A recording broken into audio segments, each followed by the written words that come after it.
Hello. Hope you're all doing well.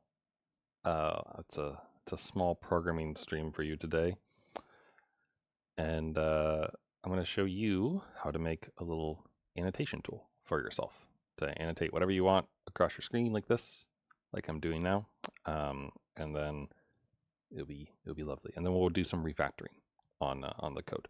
So we're going to do it messy first, and then make it happy afterwards. So without further ado, we'll start off, we'll make a new project. Gonna call this overlay tutorial for you. You can call it overlay, whatever you like. I'm just gonna use Java 17 today, and it's going to use Maven for the build system. So we get our usual hello world. I think I forgot to change the default tag. The default group. It's my bad. Let's change this into overlay tutorial, I guess, will be our name. And then we'll also go in here and we'll just change this to overlay tutorial. Yeek. And of course, whenever you make a new project, I always think it's handy to just quickly run it to make sure it actually works and nothing's like wrong with your environment. So hello world, let's kill it. So first things first, when it comes to this kind of stuff, you need a frame, right? So if you want a window, you need a frame, and we'll just call this the annotation overlay, even though we're not actually going to see this at all, but it's okay. Whenever you make a frame, you should always set the constants to exit on close. Otherwise, you're going to have to go and kill it with the task manager, which is no fun. Let's have a little bit of music. I'm gonna put it low though for you all, but knows this world is pretty good in case you like good music. So hopefully this isn't too loud, and if it is, then I'll just put it down like that. Okay, getting back to it. So we're gonna have a frame. We're gonna show it. It's gonna be great. So let's just do all of that first, because it's always nice to move in short bursts, I guess, right? Make sure everything works as expected, etc. So, you know, you can make a frame, you can be happy, and it will show up over here, which is great. Ooh. Besides the fact that, you know, it's garbage. So for the time being, let's go ahead and make it be an actual size or something. So we'll set the preferred dimension size, and we're going to modify this later to be however big our screen is, but for purposes of testing and working on it as we go, we're just going to make it be a 1080 by 720 so that it's easy to look at. So there we go, we have a screen. Obviously it's not going to be exactly like this because we need it to be transparent, right? So the interesting thing, of course, is making a transparent screen is relatively annoying, I guess, but very possible with Java. There's some interesting caveats that we'll have to deal with, and we're not going to actually have it be completely transparent for the purpose of this. Otherwise, we're going to lose all the events that normally happen from the mouse. So we'll get into that a little bit later. But anyway, for now, at the very least, let's go ahead and make something be transparent. So I'm going to go ahead and declare it up here because I would prefer to declare it up here. This is just going to be our transparent color, and oops, we'll just have it be 1, 1, 1, and then it would be understanding if if you did this, right? If you just set it to 0. Also, what is, I forgot an equals mark. So your first instinct is to make it completely transparent, and that will work for the time being, but then we'll quickly run into an issue. So trust me when I say that you should make it a 10 out of 255. Okay. All right. Next up, I'm going to keep all this stuff as this, but I'm going to do it in the middle here because that's kind of like where I like to do this. So first off, we're going, I'll show you the arrow first. So we're going to set the background to be transparent. Oops, wait. Sorry, we're in a static method, so this needs to be static as well in order to be present for us to use. And we're going to deal with that later when we refactor things. But for now, we're going dirty, like I said. So we can set the background of the content pane to be transparent. And additionally, you can set the background of the frame itself to be transparent. And the combination of those two things is going to make the panel, like the default background and everything, see-through. So we'll be able to see through it. And the other parts of it, like where you would put content, see-through. The issue, of course, though, is that this won't work. When you try to run this, you'll see that you get an error saying that the frame is decorated, which is your hint that you shouldn't decorate the frame. So there is a set undecorated. And what this does is it removes all the nice things from us. So decorations, when it comes to Windows and that kind of thing, it's talking about the like this part, you know, where you can exit and minimize like the whole frame of a thing. It will go away. So undecorated means it has none of those things. So you're kind of responsible for all of that. But if you set it like that, you'll see now there's a slight change here, right? Here, I'll even, wait. What? Hold on. What's going on? Oh, right, I closed it. I'll use my annotation tool for this. So like you can see it's right here. See? Like how this side is slightly bright and this side is not so much bright, right? So this is our 10 that we have there. So, but there we go. We have a transparent frame in its entirety, which is the first step, right? So now we have this frame and we want to have some buttons on it because we're going to need to do stuff with it, right? So typically I like to add the closing button first because then you're able to, you know, get out of stuff and you don't have to worry about it. So let's go ahead and make that. So we'll make a J button. We'll call it close because we're extremely creative, right? And you could say close here. You could make a little X. You could use a look and feel and make like an image icon. You could do whatever you want, right? But most importantly, as long as the button works, right? So we'll make a new action listener. And when we are ready to close things, just exit, right? So all well and good. Now, if I throw this onto the frame, then we're going to end up with it filling up the entire space, which is not what we want, right?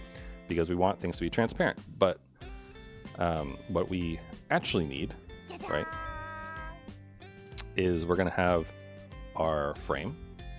And then inside the frame is going to be a panel, right? And then inside the panel, we're going to use a border layout, which means that there's a line start, a line end, as well as a west and east and a center, right? That's how border layouts work. And this page end section down here is where we're going to put our buttons, right? And within these buttons, we'll do it with a flow layout. So it will go from left to right, but it will also center, like it would just do its normal happy things. So that's going to be what we're going to end up with. And also, I'm already really liking my annotation tool because it's making explaining these things to you all significantly easier, which is really nice, right? That's kind of the point of this, to make yourself handy dandy tools. So anyway, lassie. That said, even though this isn't doing what we want it to do, we can press it, it closes, and our process ends with exit code 0, which is what we told it to. So that's exactly what we want for that. But let's put this in the correct place now, right? So we're gonna need a panel, of course, and we'll make it just be a new one. And like I said, we're gonna use a flow layout, and then go ahead and add that panel. And by default, the J frame is going to have a border layout because that is the default layout, typically speaking.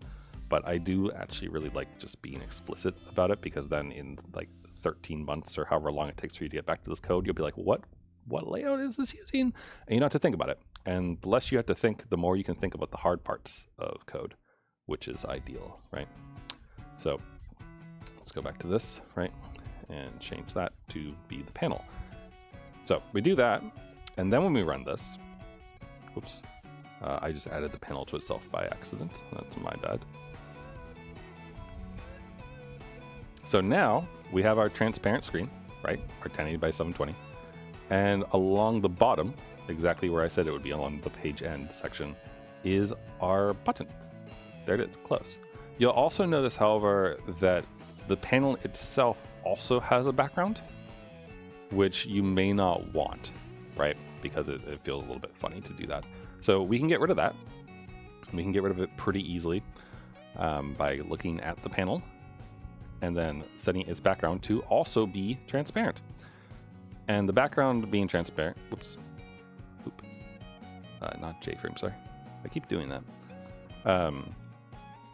So then the close button will just be floating around in nothing world, right? Though you will also notice that there is this transparency here and this transparency here, and they're additive to each other. So this part is slightly more opaque, I guess. And I'm gonna try this real quick. I don't actually know if it will work, but I believe this might fix it. Are you actually running it? I don't think it's running it. All right, we're not gonna worry about that. So it's fine. Theoretically, right? We could do something with this, like we can make a new color, and we could change it, and have it be truly transparent, right? If we are bothered by that.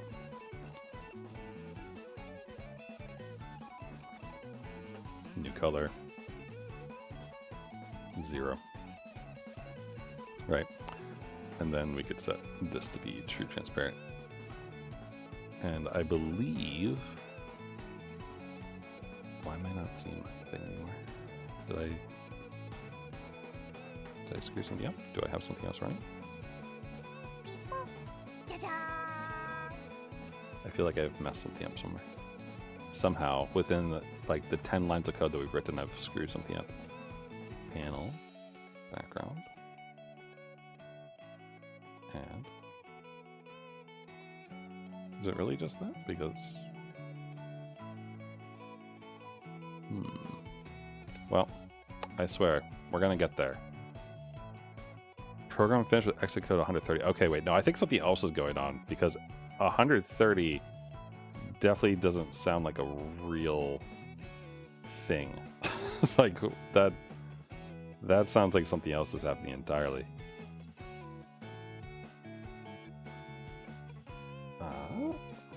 I don't know if it's because I'm also running my Twitch bot, which also has a invisible window that does things, but I do find it slightly alarming. I tell it to do a debug. There we go. All right, it's happy. Do that again. Okay, there we go. Yeah, I don't know what was just going on there. If anyone knows what exit code 300 something or whatever it was means, feel free to let me know. Anyway, so the close button is at the bottom here now, which is lovely and great, and its background along the page end section is invisible, which is what we want. Cool, right? All right. Next up, let's do our basic proof of concept next. All right. So in order for us to draw, we're actually going to make a new pane. And this is where we're going to break away from the,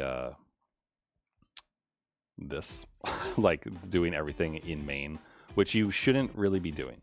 But we're doing this for quick and dirty, and then we're going to refactor it afterwards to be appropriate, including actually calling swing utils invoke later for all the people who are currently screaming at their monitor for me to do that.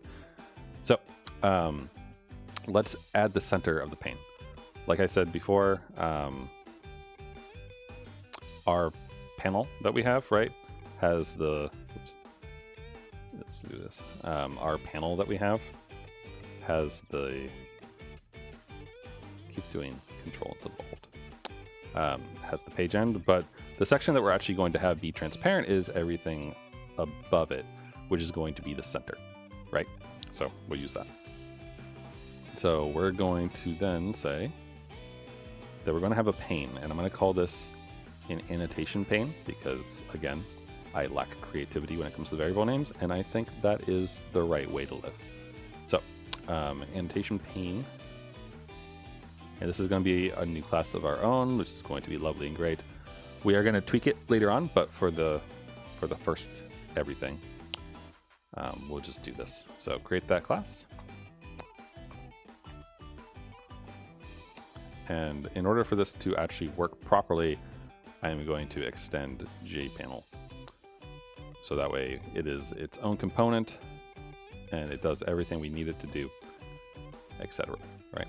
So going back real quick, let's go ahead and add it to the frame.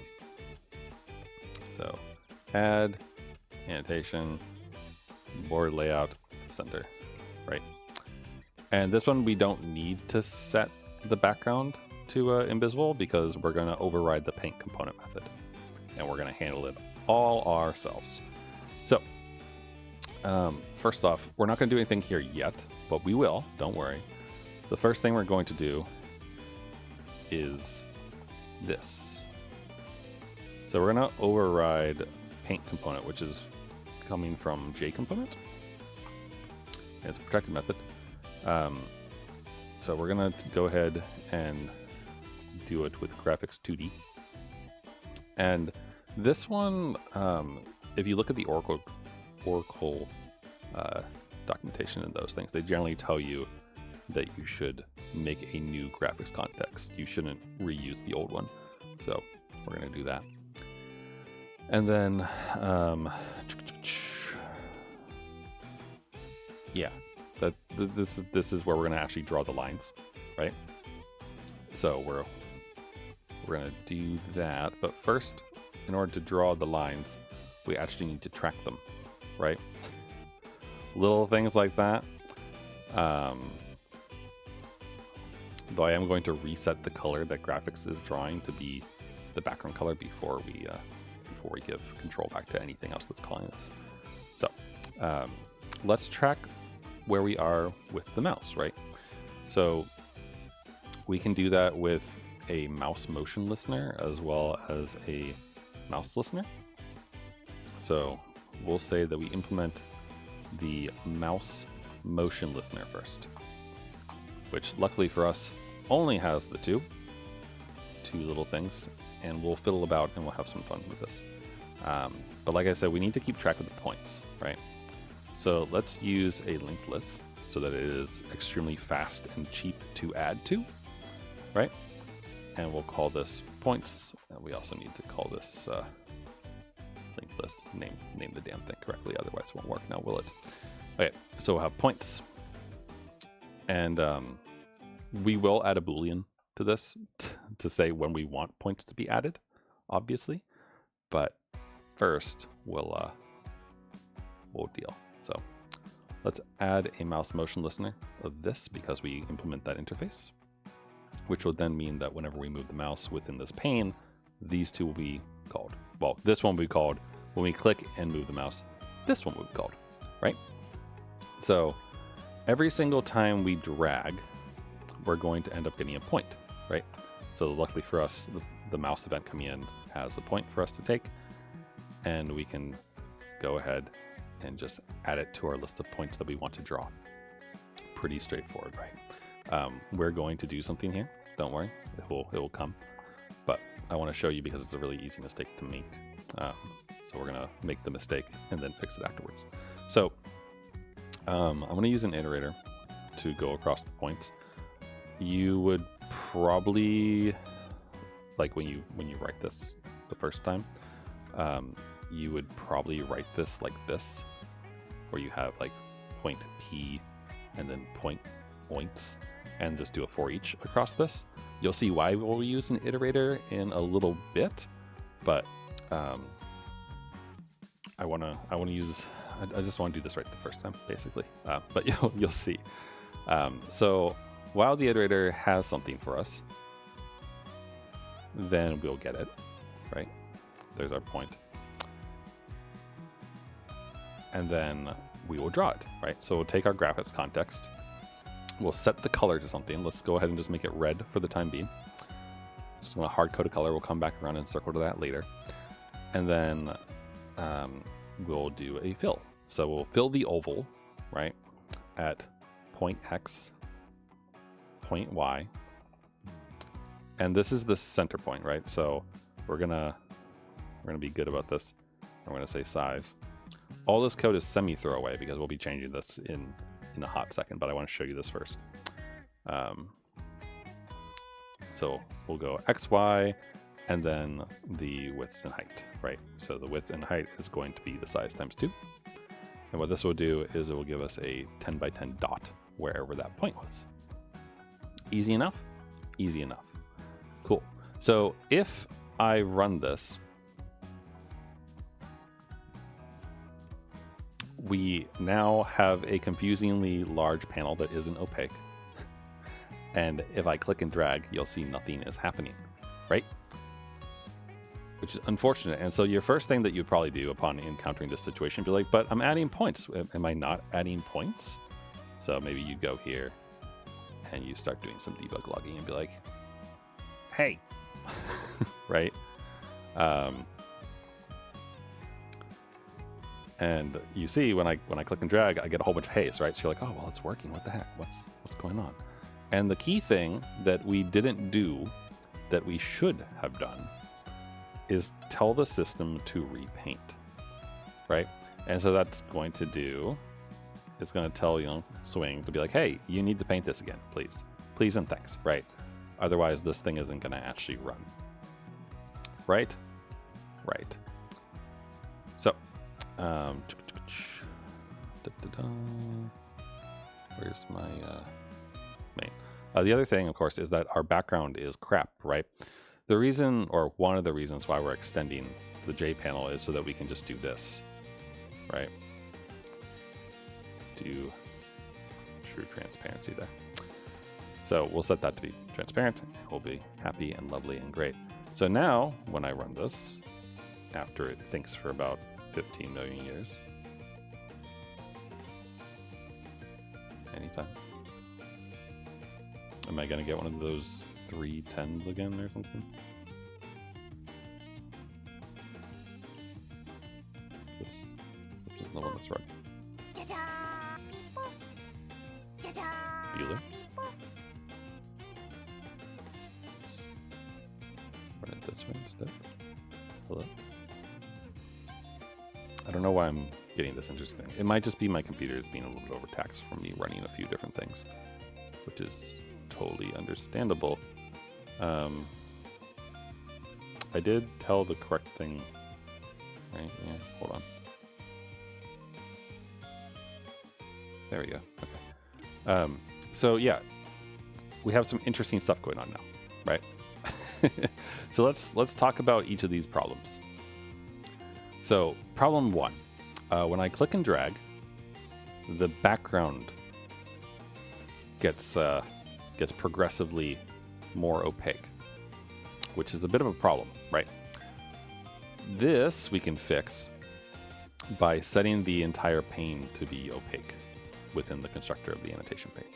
So within the annotation pane, if I say set opaque to false,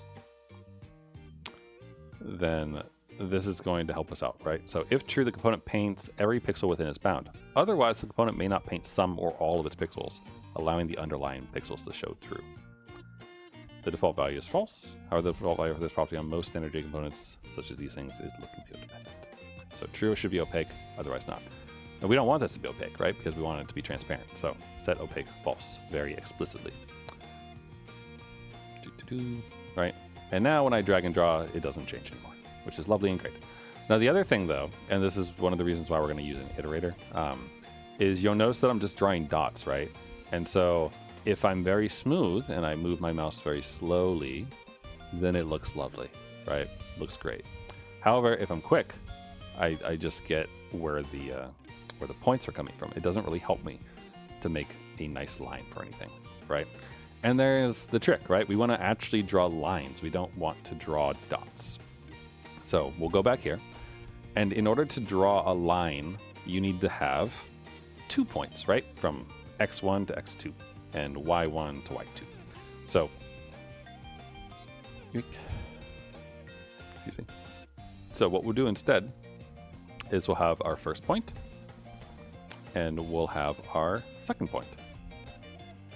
If the iterator has something in it, then we'll take the first one. And we'll do this outside the loop. That way when we drop into the loop, it's the second one that we get. And once we do that, then we'll draw the line. So we'll remove the oval and we will set, or actually, sorry, we'll do that secondly. So we'll draw the line from x1 to x2. So we'll go from x1 and y1 to the second one, and whoops, and the second one, right? And so this is going to draw a line from one to the other, and of course we need to reset things, right? So when we do this, what will happen, oops, right, is we'll have point 1 and point 2. And on the first time through, we'll draw a line like that, right? And then on the second iteration, we're going to get the next point. And then this one is actually our first one again. And this is our second one, and we'll draw a line, right? So that's what we'll do. And it'll be lovely, great, and beautiful. Right? Right. Okay. Cool. Da-da-da. And, whoops. Our first, yeah. So the interesting thing is that this complains about this, which personally I don't really know why it's so upset about it, but we can make it shut up by just initializing it to null. It should never actually be null, mind you. So let's go ahead and run this. I wonder why the run is so unhappy, but the debug one seems to work quite happily instead. It was taking its sweet time. Exit code 130. We gotta look up what that is, because it's definitely something that I should be questioning. So I'm gonna show you a second problem that we're gonna fix in a minute as well. Come on. I wish I understood. I mean, according to this, the window exists. It just isn't actually appearing to us yet for whatever reason. We gotta figure this out. Process code exit with 130. What is 130? Oh, that, but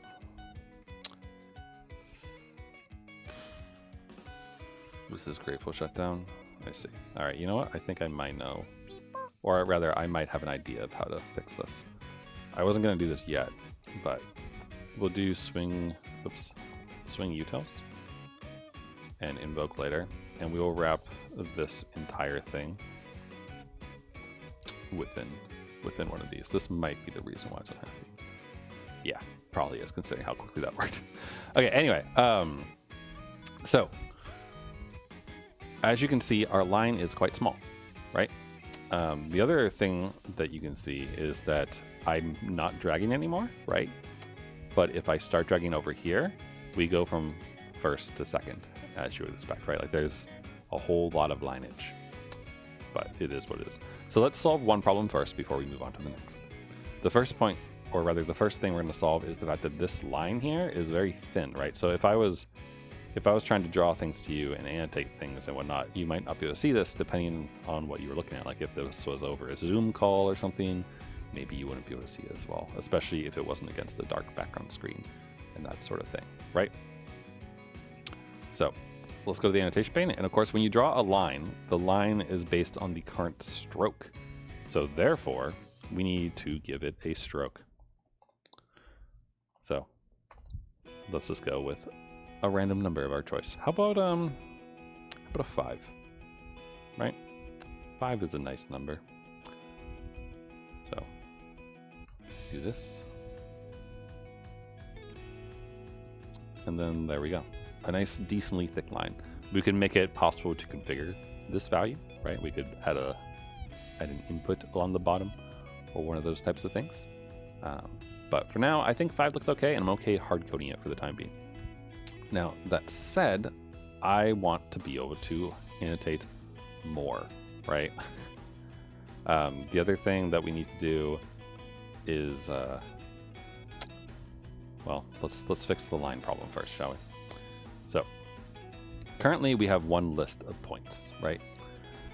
And if we define a line as a list of points, then we can kind of think about that as its own little class, and that'll make things easier for us, because the alternative to that is that we would have to maintain a list of point.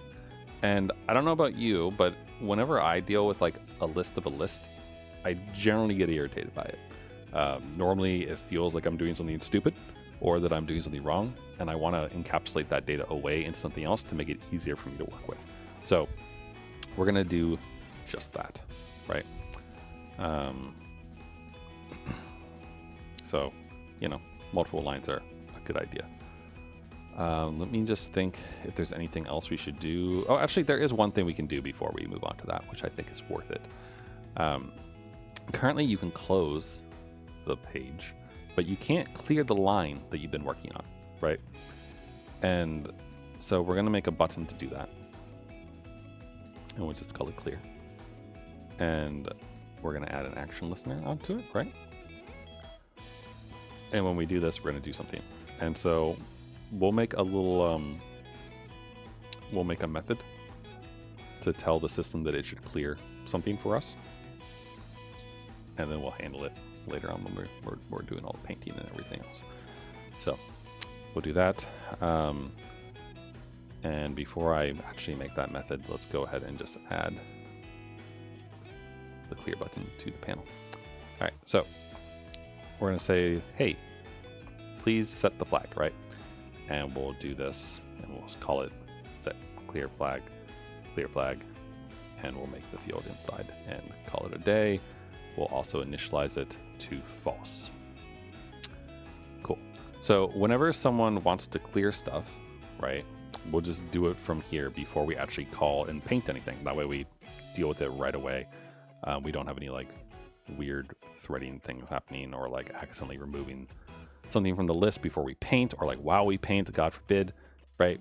So we'll do if the clear flag is true, then go ahead and reset it. We only want to do this once. And secondly, just go ahead and clear, right? Because we're going to clear everything every time on every paint anyway, and then we're going to, do this stuff. We're going to draw the dots and everything like that, but there won't be any dots to draw, right? So now, if I do this, etc., and I press the clear button, then nothing happens. But if I click and drag, it disappears, right? So that's good. But we also obviously want things to repaint, right? So that you don't have to press clear and then drag again, because that's a pretty poor experience, right? So what we can do is that since the clear button is the one that knows that it needs to repaint, we'll just have it tell the system that the annotation pane needs to be reset. And this will save us the trouble of doing that in here and waiting for another call to paint component that won't ever come, right? Until someone clicks. So by doing that, come on, load, thank you. Load, please. Load, please? What's going on here? I apologize for this. I don't know why it's so very displeased.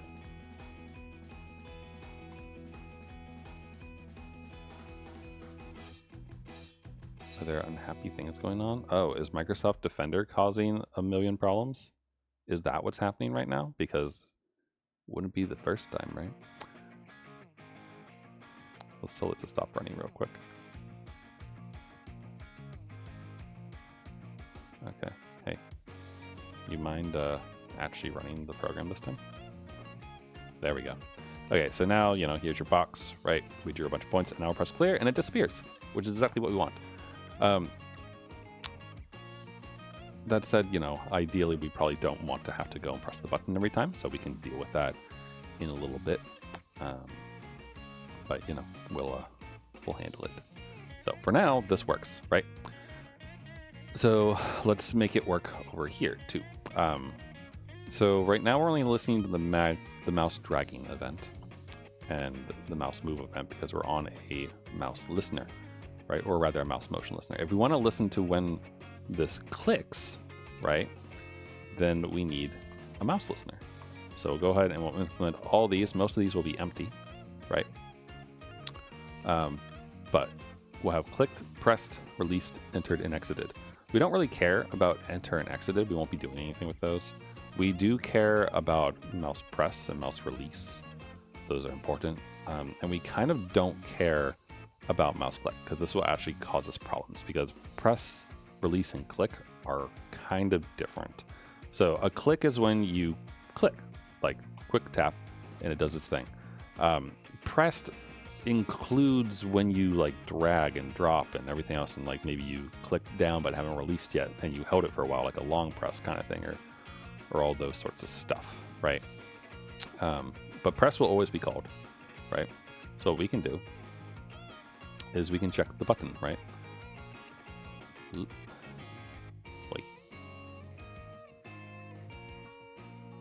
I like to do this. So mouse event dot button 3 is what it is on my mouse for the right click. So we'll say if you pressed it and you pressed the right click, then we're gonna set the clear flag to be true. But I want you to clear it, and also we're gonna ask it to repaint.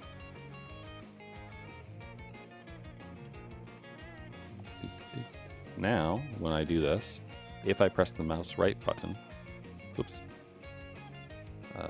Wait, hold on. Did I press the wrong thing here? Mouse press. Oh, I forgot to add myself. Add mouse listener. This.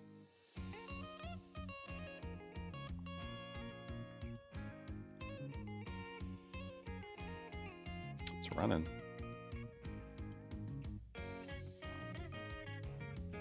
There's got to be something I'm doing like particularly wrong or something, I think. Right, like some weird thing that I'm doing that's causing this problem to happen. This 130 issue. Right, anyway though, so now we can draw, and if I press the right click button, then it disappears. And this is a much nicer experience than having to go and press the click button, right?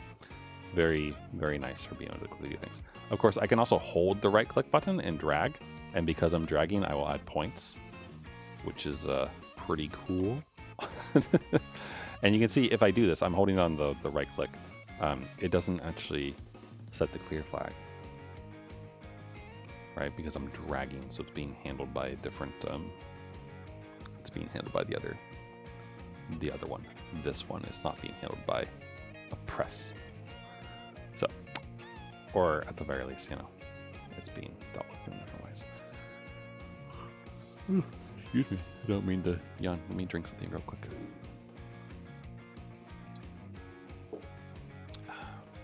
Okay, so let's deal with the fact that we probably want to handle lines differently, right? So we'll make ourselves a nice little class for this. We'll just make it be an inner class because it really doesn't have any meaning outside of this. You could make it, I suppose, as its own thing, but we can move it later. All right. We'll probably have the colors be different lines, but we can hold that off for a minute, and we can basically just make this be a wrapper for the time being around the points. So what we'll do is I'm just going to steal this, and we're going to move it inside of this class, which will immediately break everything else. And those breaking points are going to tell us exactly where we need to change things and how we need to change things. It's one of the fun things about having a compiler. It tells you stuff, right? So let's go through them bit by bit and one by one, right? So there's a points.clear method, right? And we no longer have points, which means that our line is the thing that needs to actually deal with this now. Although before we even get to that, we should address this, right? So we will now have a linked list of annotation lines. Did I not? Oh, I spelled it wrong. Annotation line. Lovely. And we'll call this lines. Again, we are very creative people. So there we go. There's our line. Lovely. Next, we need to clear the line, right? And specifically, we need to clear the current line. And also, we need our music to play, please. And thank you. So we need our current line, and we want to be able to clear it. So we can go ahead,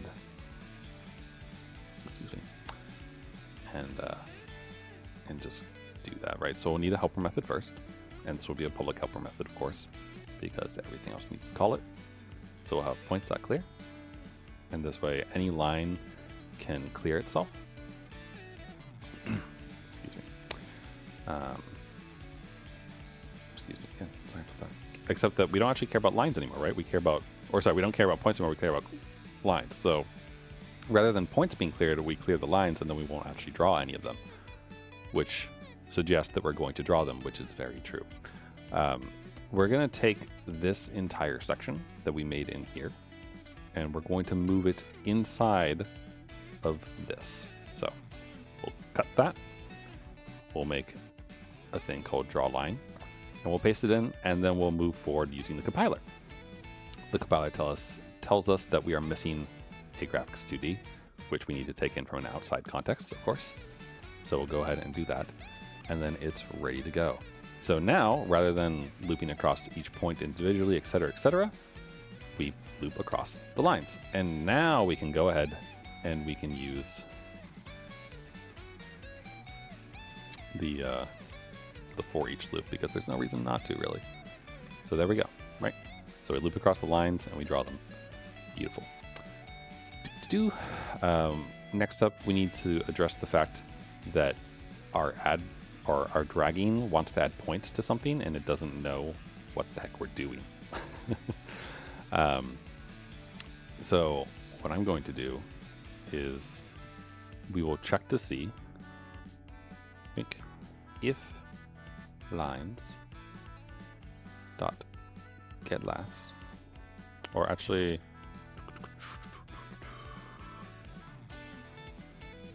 I suppose that actually throws a thing, doesn't it? If I remember correctly, throws a no such element. Yeah. So it will throw a thing if it's empty, which is bad for us, right? We need to deal with the fact that if lines is empty, then we need a new line, right? And I'm going to just make that into a helper method, because I think that will be advantageous in the long run. So we'll go ahead, it'll be private, no one else needs to know how to make lines, they don't even need to know anything about that, right? And so we say, hey, give me a new line, please. And that's that.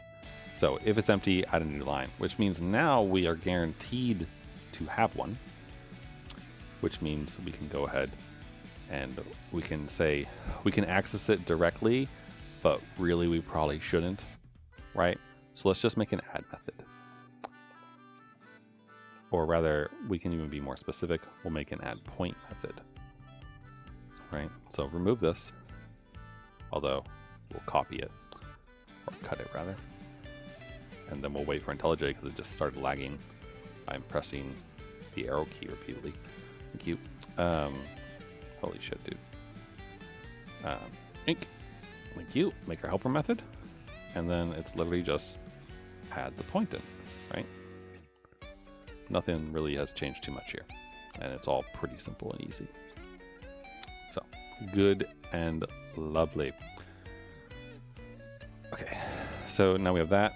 And then we can scroll through. We have no compilation errors down there, etc. Right? And it all kind of pretty much works, right? Let's go make sure, right? So we can tell this thing to go ahead and run, and assuming our computer doesn't give us the 130, then now I I drag, right? And it works, right? Of course, it still has the same bug as before though, right? Because we haven't actually found a way to make a new line. So let's deal with that, right? Because that's kind of the whole point why we made the extra class in the first place, right? Is that you should be able to make a new line. And the obvious thing, of course, is that we should make a new line by dragging, right? So we need to know when someone is actually dragging or not. So for that, and to figure that out, we can, like, I know how to do it, but we can do some debugging to help guide ourselves, essentially, right? So like right now, everything is based off of if you've pressed the mouse or if you're dragging, right? So we can go ahead and observe these types of things, and we can see when each thing is firing off in order to determine what kind of stuff we need to do in order to change this around, right? Because like I said earlier, clicked is called in certain cases, but not other ones. And we also, of course, have the release, etc., etc. So I actually don't care about entered at all, but I do care about release, which we'll see why. So, yoink. So if we watch this, oops, then you'll see a whole bunch of stuff spit out down here as we work. So moving happens whenever I move, right? If I click, you get a pressed, a released, and a clicked, right? So you get 3 different events off that. So we know that we only really need to listen to one of those. And if we drag, you see I don't get moved anymore. I only get dragged. And then when I release, we get released. So with all of that in mind, I'll give you a whole 5 seconds to think about which event you would hook into for this. And of course, the answer is, that's right, it's mouse released. Hey, Argon, is it Argon? Are you elite spelling? FRG0N, Argon? And yes, it is. It is indeed. Mouse release is our go-to, right? So let's go ahead and just remove all the print lines, right? And then go back to mouse release. And whenever we release the mouse, we want to make, or rather, we want to make a new line that we would draw onto, right? The next time that we drag. So we can do lines, or actually, sorry, we made a helper function for this reason, right? We can say add a new line, and assuming, yep. So then we're happy, right? So let's see if that worked, right?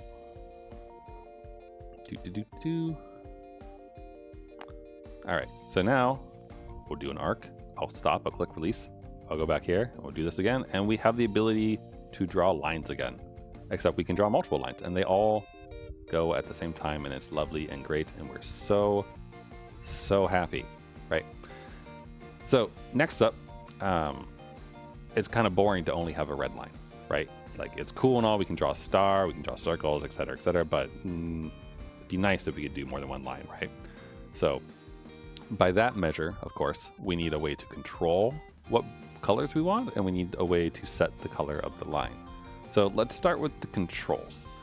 So we already have a little overlay at the bottom in the page end section for close and clear, right? So let's go ahead and just extend that. So we'll go ahead and we'll take a button, and we'll have a red one because, you know, why not? And for the text, I'm just gonna use a bunch of empty spaces, because what we're gonna do instead is we're gonna set the background to be the color. That way it's pretty obvious which one you're using, right? And we'll add the action listener in a hot second, but first we'll just get these working. So what other colors do we want? Yellow's a good color. And so quick and easy, right? And then we'll do one other color. What other color do we want? Honestly, blue is easy, right? We could do the primary colors. Wait, yellow's primary, right? Pretty sure. So blue is a background. The only issue I have is that I do think that the default blue is a wee bit silly. Add 16 million buttons. Indeed. The thing we're doing is we're writing it dirty and messy first, and then we're going to refactor it to be better. Oh, what's this? Best viewers. Oh my gosh. Amazing. Look at this person earning themselves a free ban. They're free. I hand them out like candy if you're a dumbass. All right. Anyway. Yes, we'll refactor this to be better in a hot minute. But first, we're going to do this because I do think it's handy to make a mess first and then tweak it afterwards. Because sometimes you can see patterns when you've repeated yourself a few times, right? Okay. So if we were to do this, then we need a way to talk to the annotation pane, right? So let's go ahead and spitball it out a bit, right? So we'll say red, add an action listener. Exactly. Make it work, make it right, make it efficient. So in here, we know that this is the only time it's calling, right? So we could be like, all right, annotation, hey, set line color. And then we would set the line color. And in the case of red, we would set it to be red, right? And then obviously we would repeat ourselves across all these things, which is going to feel very silly, and you're immediately screaming into the screen in the same way that you were like, hey, you should use loop to do this, you dummy. We're gonna clean this up too. Don't worry. All right, and we're gonna clean this one up a lot sooner than the loop thing. But so, blue. So we do this, but we really need to fix the compilation error first, right? We need to actually set the line color. So make that, do this, etc. It's not red, it's color. And we'll do set next line color. Or I mean, we could just call it color, I guess. But we're going to use it as the next line color, so probably makes sense to call it that, I suppose. So go ahead and we'll make that field on the annotation plane. Lovely. It will by default, because no one clicks a button right away, right? So by default, it needs to be something. We'll default it to red because that's kind of been our go-to this whole time. And then whenever we make a new line is when we kind of need to deal with it, right? Because the lines are the things that understand what colors they are. So if we look at our new line, or not even our new line method, right? Rather our draw line method, this is where we're currently hard coding everything. So we need to drop this out, right? So we need this to become color. And this, of course, will be a field inside the annotation line, right? And it needs to be set somehow. And what better way to set it than through the constructor, right? Because really we only ever set these things once. So we'll do it this way. Also, I like consistency in my constructors. So if I use this once, I generally like to use this everywhere. Otherwise it feels a little bit silly, right? Okay, apparently clear is never called. Did I accidentally never call clear? Well, I guess I didn't because we don't actually need to anymore, right? Because we just clear all the lines. So let's go ahead and remove the dead code now. My bad. All right, anyway, so now we've changed the annotation line to take an argument, which means where we were just using it is now horribly broken, obviously. And we need to put something here, which will be our next line color. Right. Great. So let's go see if it works, right? Go here, load, wait for, oh, are we getting Java exit code 130 again? Because it certainly feels like we are. Indeed, it appears we are. Points could be found. You are correct. We had to deal with this first.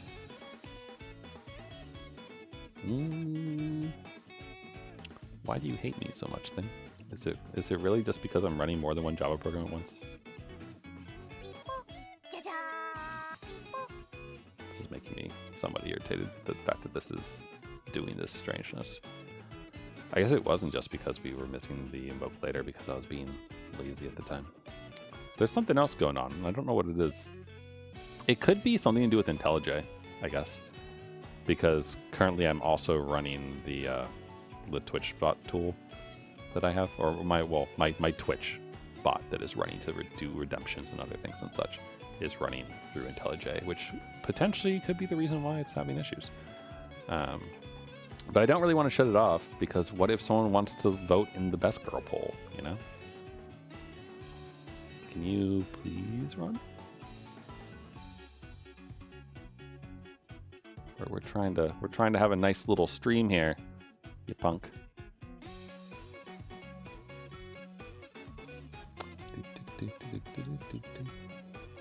Here, look at this. We'll do this while we wait for this thing's life to get in shape here. See, it has an overlay according to this. Like it's running. But it's just being a butthead. I don't really... Oh, there we go. Now it's working. Anyway, so it's by default red. Then if I click yellow, it's still red. And if I click blue, suddenly it's yellow. So we're off by 1, right? As is the case with most things, right? If we weren't... could we call ourselves programmers if we weren't off by 1? Probably not. So let's figure this out and fix it. Ooh. So the issue, right, is not you, is within our annotation pane. And when we release, actually, I wonder, do you think the release is being called from the press? When we release, we call new line, right? And new line here, unfortunately, doesn't have the color yet, right? Because when I draw and then I release, it makes a new line, and that new line is going to use the color. So we could deal... How do we want to deal with it, right? We have to change things, right?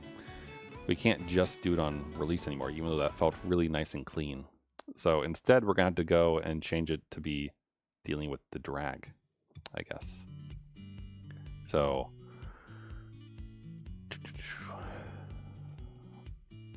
what we'll do here is we'll just use a Boolean for it, you know? So let's make a Boolean and let's call it should add. And we'll have it start off as false. And then this will handle the empty case, right? But also if should add, or rather, I should probably give this a better name, right? Let's change this actually to start new line. And we'll change the default actually to be true, right? Because you should start with a new line. And then if you need to start a new line, it means we are starting a new line, so therefore we don't have to do it anymore. And we'll call new line, right? Right. The other thing, of course, that we could do is we could probably like change this around to do some other stuff so we could not have to do the 2 conditions, but let's hold off. So now we'll go back to mouse release.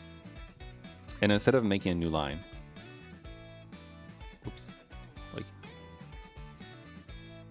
we'll say whenever you release the mouse, it will set the flag to say, hey, you got to start a new line next time, right? And this should have the same effect as what we just did. But the difference, of course, will be that when we make the new line, it will be after we've clicked the button, right? If, you know, we could have a nice development cycle and the thing could actually show the screen so we could demonstrate and iterate, that would be really, really cool. It would be so lovely if it would just work. Okay, there we go. Anyway, so red first. Click yellow. It's yellow and blue, right? So there we go.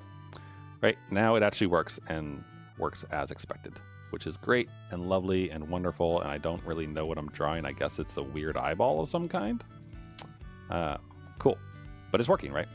That said, it's kind of a pain in the butt, right, to go ahead and like press this every time because you can imagine that if you were using this to explain stuff to people, that maybe you'd want to be able to really easily change these things on the fly. Like as you draw with your mouse, do like a keyboard shortcut, right?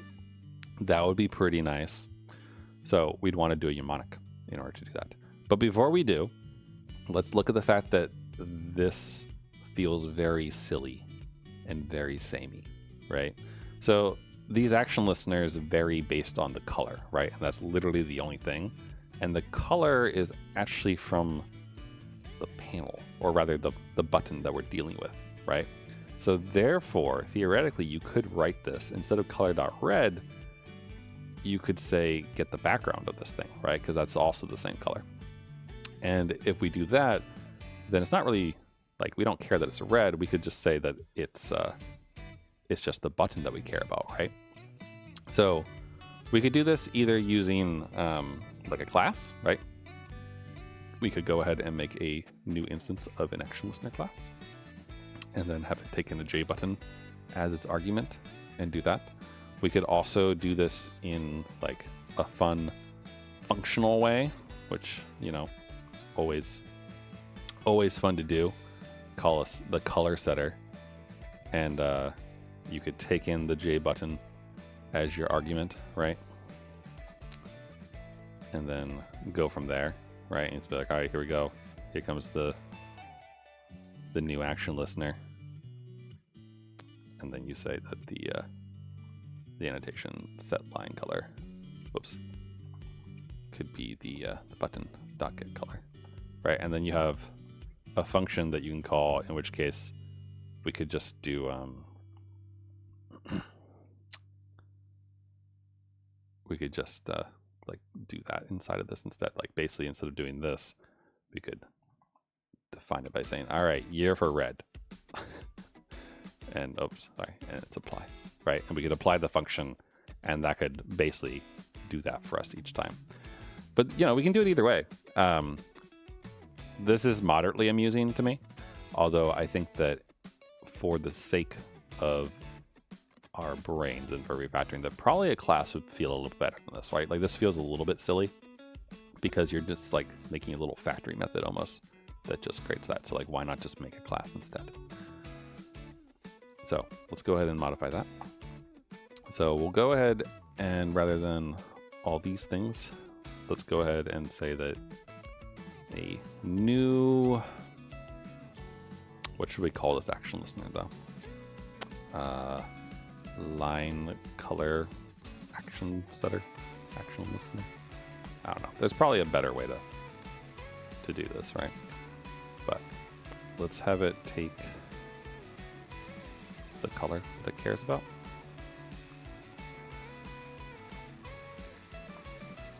So does this, etc.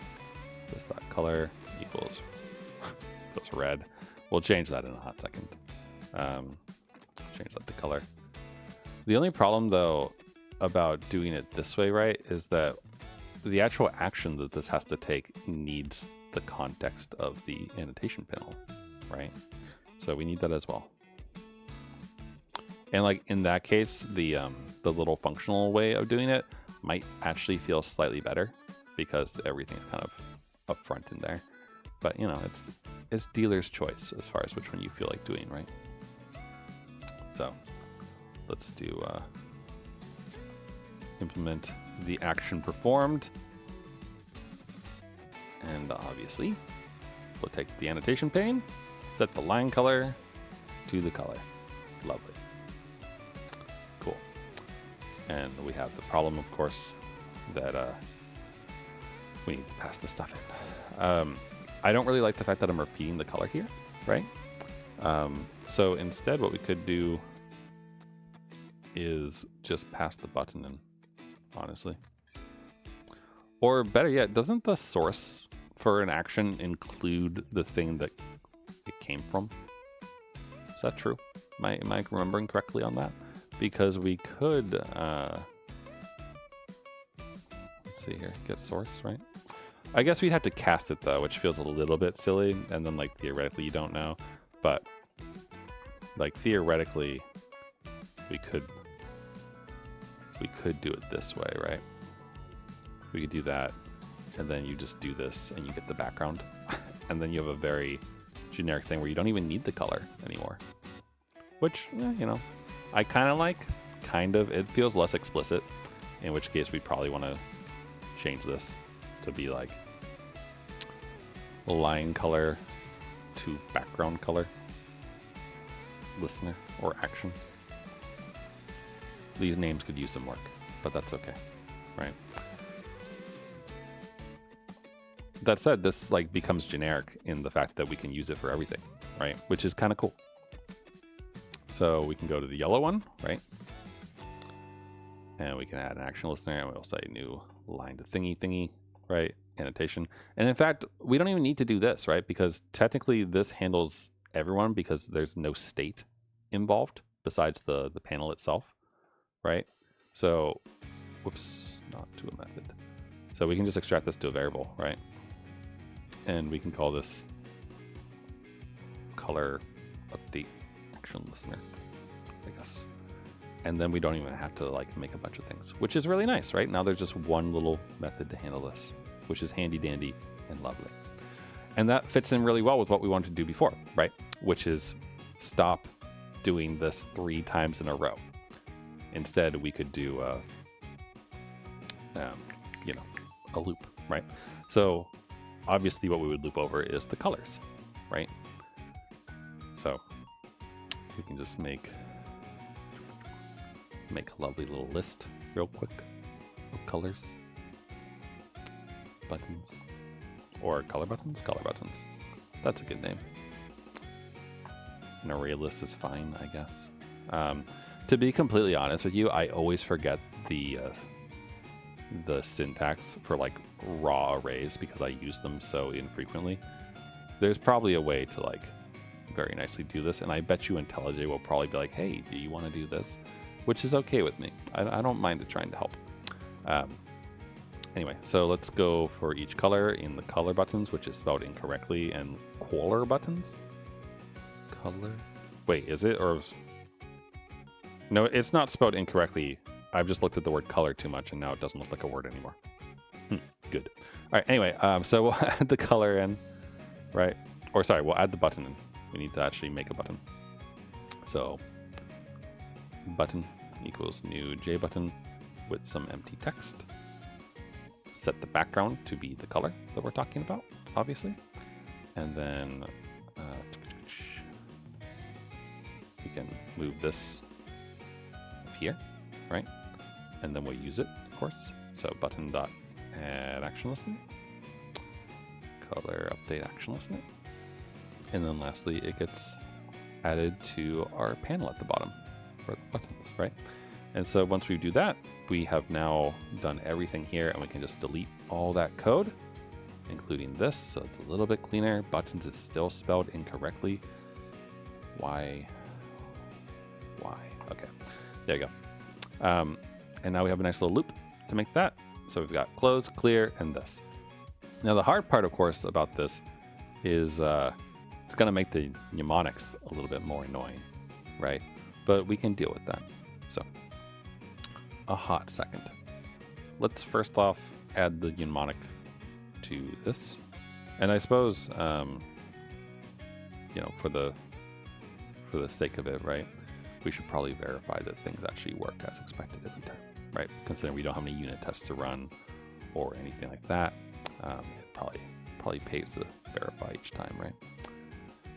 If only this would actually work. Why can't I have nice things? What is exit code 130? What does it mean?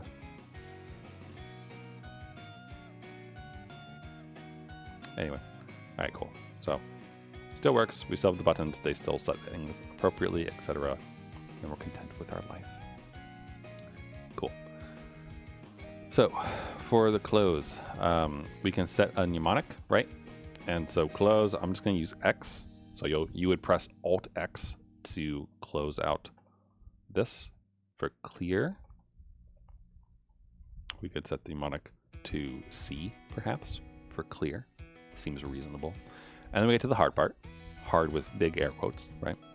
Is how how do we know which mnemonic to set to this?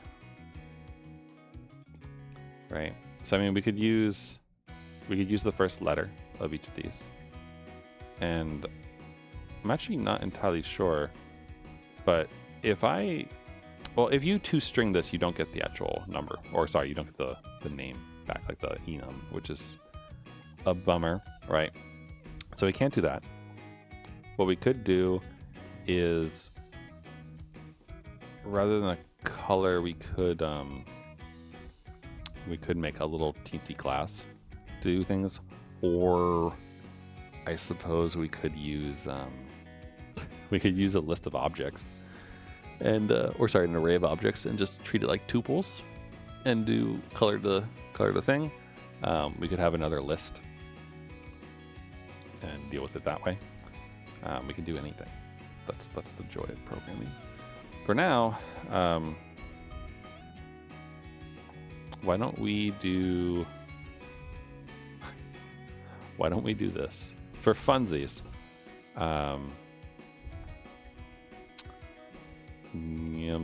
Mnemonics. For funsies, I'm going to use a stack because why not? The answer to why not is because this would probably like drive someone insane, right? And they'd be like, why would you do this? Why would you do it like this? Why would you have it go one way and then the other way? And the answer is, me. Is there an at all? There probably is, right? There is an at all. Anyway, I'm just gonna do this. Set mnemonics pop. This is a very silly thing to do. Honestly, it'd probably be better to make a class for it. But so now, if I press Alt B, it's blue. If I press Alt yellow, you see it depresses down there, and yellow. Alt R is red.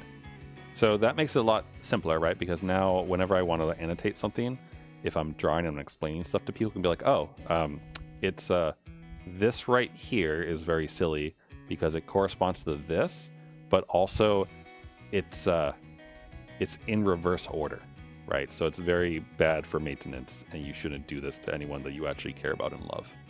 Like this is just rude, right? So anyway, we now have our mnemonics, that fun word, and the ability to clear and annotate a small section of the screen, which is not as great as if we could annotate more than just that, right? We want to be able to annotate everything. So now that the button works, and the lines work, and the clearing works, and all those types of things, then we should probably make it so that the dimensions of our frame are defined to be the size of our monitor, right? So we can do that with Swing, as per usual. So Swing has AWT specifically, I suppose, has a graphics environment, and you can get the local graphics environment, which also includes the maximum window bounds, which is a rectangle, but rectangles have sizes, and preferred size takes, it takes a dimension, which is a size. So if we do that, then when I run it and have to rerun it 5 times because of IntelliJ, instead of being up here in the 1072, it will take up the whole thing after we stop and run this a few times. I'm pretty certain that this is happening because of IntelliJ, by the way. It's not happening because there's actually a bug. Come on. It really is bothersome, though. I gotta say. Gotta be my least favorite thing about this right now. Why is it like that, though? If I tell it to rerun, will it behave? Weird, it does. Anyway, so now you can see it's taking up the entirety of the screen. Like everything got slightly lighter from the slight translucency, but also at the bottom of the screen, right above where the Windows bit is, we have this. So there you go, right? So now theoretically, you could, you could do stuff and explain things to people. It'd be great. I think I just accidentally closed it by mistake. So yeah, at this point, right, you could say that you're happy and done and you never need to touch this again, right? You would be wrong because technically there is a bug right now that is an insidious and confusing bug, which is that the maximum window bounds is it's the size of one display, which means that if you were sharing like all of your monitors, if you have more than one monitor, then it wouldn't account for the second one, right? So you'd only get annotations on one side of it. So it doesn't extend out all that way. Additionally, in Windows for like accessibility and those things, you can scale the screen, right? So like you might have this entire thing being 1920 or 2K, 4K, whatever monitor you have, right? But you might be rendering it at a smaller thing. You know, like when you play DOS games and it renders at 480, right? All that kind of stuff. And that screen scaling isn't, it's not really handled by this right now. There are ways to do it. I don't have it handy, but when I was kind of, writing this program the first time before streaming and everything, I did find some Stack Overflow posts and other things explaining it. So it's a thing you can do, but also make the tool for yourself if that's what you're doing and make it work. So like if it doesn't apply to your own environment, then like why bother? So that's my current phase of this, is that this works for me. I'm not doing any scaling, but if you scale your stuff, you'd have to just modify this. So you probably want to put this into its own function, XYZ, do your thing, right? The other thing that you might do is maybe set this overlay to always be on top. That way, like while you're using it's there. But the only problem with that is that like if you wanted to close it down and then like click modify something and then alt tab it back up or that kind of thing, then it'd be a little bit harder to do if it's always on top, right?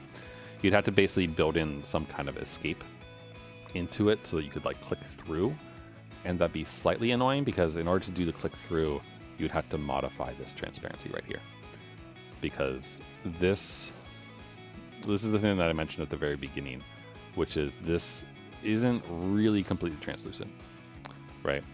And the reason why it's not translucent is that if you made it be completely transparent, like this true transparency one, if you click, the event handlers for the clicks don't actually fire because it's like the operating system click, but it's not captured by the panel. And I believe there's ways to capture it, but like you'd have to use AWT and capture the operating system level click and then kind of translate it up and everything. So possible to do, but you could honestly probably do something like press Control or press Shift or something to click through, and it would like dynamically change the background. The only problem is that it would click through it, right? But your overlay would you'd lose focus, right, from the Java thing. So, which maybe wouldn't be as nice. So anyway, so this works now, right? So you're able to annotate, you're able to quickly do things because you're using mnemonics, you're happy, etc., right? But it could be cleaner, right? It could be a little bit more maintainable, and it would be nice if it was, right? So let's think about where we want to jump in and address that. So first off, we have a crap ton of stuff in main, right? So this feels like a good place to go and attack it, right? Because main's great and all, but it feels wrong to just build an anonymous function inside of it and then invoke later, etc., right? It's not great. So that's one place that we could refactor. Also, thank you for the follow, board programmer. Hope that this is helping you with your boredom. 2, we have our lines. We know that these flags change, as does this, but our lines actually don't, right? So an easy thing to do that there, right, would be to make it final, as Argon pointed out, right? In the same way that points can be final, lines can be final, because we don't ever actually change it. So no need to accidentally make it possible to change it, right? So that's fine. Annotation line doesn't actually depend on anything here, so we could pull it out and lift it up to make it more obvious that it exists as a thing within like our domain space. So that's another small refactor we could do. The other thing that we can do is the fact that basic stroke, right, is hard-coded. So currently you can't change the size of the lines. which maybe you want to be able to do, right? Maybe you want to add a new button in or something, or make it so that you can press up and down on the keyboard or something to increase the size of those things in order to do whatever you want, right? Lots of things. You could fix this typo. So that's another thing that we could do. And then the other thing we could potentially do that I don't really want to do right now, but that we could do is we have a whole bunch of empty things because we just implemented the interface for this, right? So there is a mouse adapter class that basically gives the default for these types of things, and then we could override that and then delegate to it instead. The only trick is that rather than adding the mouse listener directly like this, we'd have to change that around a little bit, right? But something that we could do. We could also make it so that the default line color isn't just red. It could come in from above, and we could do something there. But that part isn't that important to me. So let's go ahead and decide which one we want to do first. Let's do annotation line. Is pretty easy to do, pulling that out, nice and simple. But making a proper class for this kind of feels like the first thing that we probably want to do instead. So I think that's what we're going to do first. So let's go ahead and we can leverage IntelliJ for this and also deal with the fact that this is stopped playing. Thank you. Okay, cool. So let's fix this up. The first thing we can do, of course, is rather than having this be an anonymous function, our first step, right, could be extracting this as its own method, right? Ta-da, extracted, which then, of course, can be changed to a method reference, right, like this. So refer to that, to this. Extracted is a terrible name, of course. We could say, make annotation application or something. And that moves it up and gets that out of the way, which is nice. So then main reads very quickly and simply, so that if someone else came along on GitHub or somewhere else and was like, oh, hey, I want to use your program to annotate stuff. How do I do it? Where do I follow it? How do I modify it? They'll inevitably look for the main, and then they'll see that the main is like, oh, okay, they're invoking this thing, so I got to go follow this. Cool and fine. So we can do that. We're probably not going to have it be a static method like this. I'm just going to turn it into a class instead, but it's baby steps is nice. So next up, we can go ahead and make a new class. And let's call this the annotation application. How about that? That's a good name for things. And when you make it, and IntelliJ gives you the wrong look ahead, which is fine, we're basically just going to move all this stuff in there as the first step, right? So take all this, eat it, and drop it in. And of course, we are now missing some of our constants. So we don't need these constants in main anymore. They don't really belong here, right? So we'll move them in here. We can probably even reduce them. Like, we don't need them to be static anymore as well, which I like because, there's no reason to have them be static. So now they're nicely encapsulated in that. And of course, nothing is happening here anymore. So we just need to make a new annotation application, which is great. And at this point, it feels kind of silly, right, to have a method here like this. And at this point, I would probably honestly instead go back to an anonymous function, I think, because it feels a little bit, I don't know, it just feels better to me. If something else feels better to you, let me know. The other thing is that IntelliJ is going to tell us that we can do this with a method reference, so we could just do this. Though I do wonder about how easily read that is for other people. Like, we're using Java 17, so folks who are using Java 17 probably don't have an issue with reading this. But I can imagine if someone has primarily been doing Java 8 or Java 7, which still have, plenty of use around, even though it's end of life, etc. I know a lot of applications that exist that still use it. They might see this and be a little bit confused. So that said, we'll leave it like this for now, nice and quick and simple, and go back to our application. So next up, we're making a frame. I believe in the documentation for Swing, like on Oracle's website, that they generally advise not to extend JFrame, although you see a lot of tutorials doing that typically.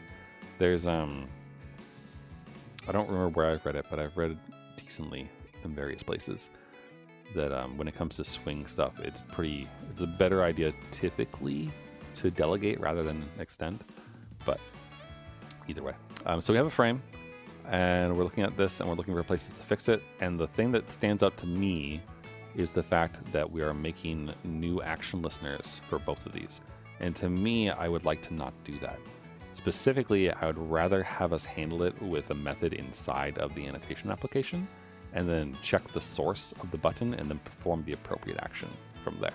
So to do that, what we need to do is lift some things up into some fields, right? Specifically, if we need to know that the close button is the source, we'll need to be able to have that do this. And we're going to change close into close button just to make it more obvious, right? So we'll lift that one up, and it can be final. Lovely, great. In the same way, we'll do the same for this.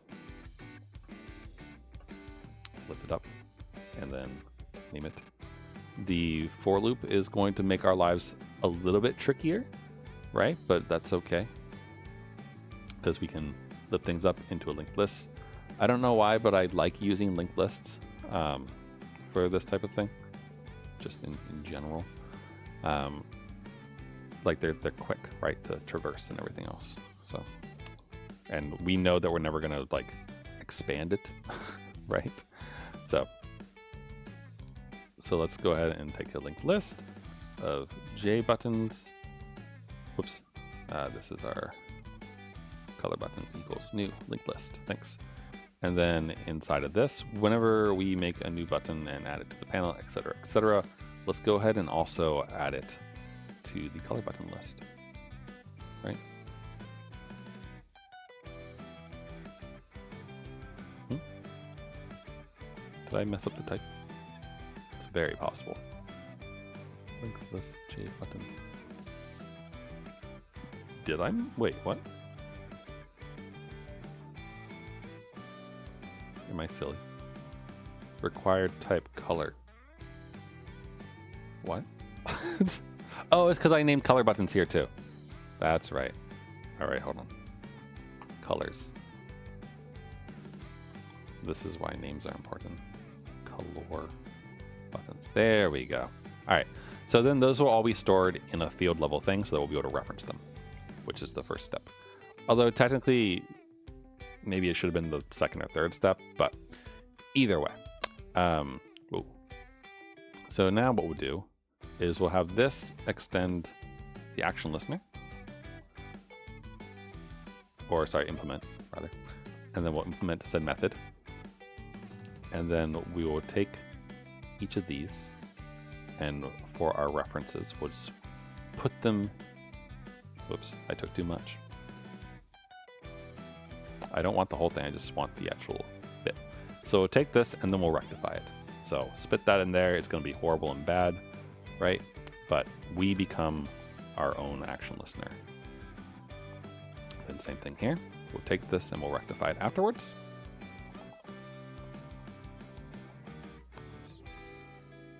And rectify it. So, actually, you know, we don't actually, now that I realize that we don't actually have to care about the color buttons, do we? Because they have their own action listener that's separate. Neat. Cool. That's one less field we have to care about. So let's not use it at all. Thank you. Okay, next. So we'll look and we'll say if the clear button is equal to the source, then clear, which is these two lines, right? Put them in there. And this thing doesn't know what an annotation is, so that tells us that we've forgotten one piece of the refactoring. And we'll deal with that in a minute. If the close button is equal to the source, then that means it's time to close, right? So we'll go ahead and we'll do the same thing. We'll take the system exit. I think there might be a better way to do system exits in Swing, but I'm currently blanking on it, so we might take a quick peruse of the swing utils. Is there a anything in here for like closing or shutdown or anything like that that I'm missing, or is system exit okay?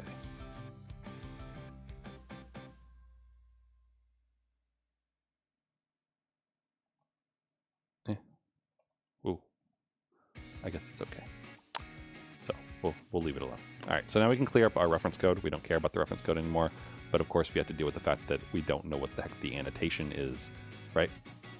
Which means that we need to lift the annotation window up. So we'll do this and we'll leverage the ID, move it to there, and that can be final too. There we go. So now, easily, right? We have action perform, it deals with clear, close, etc. And no problems anymore, right? No little inline classes being made, which I like.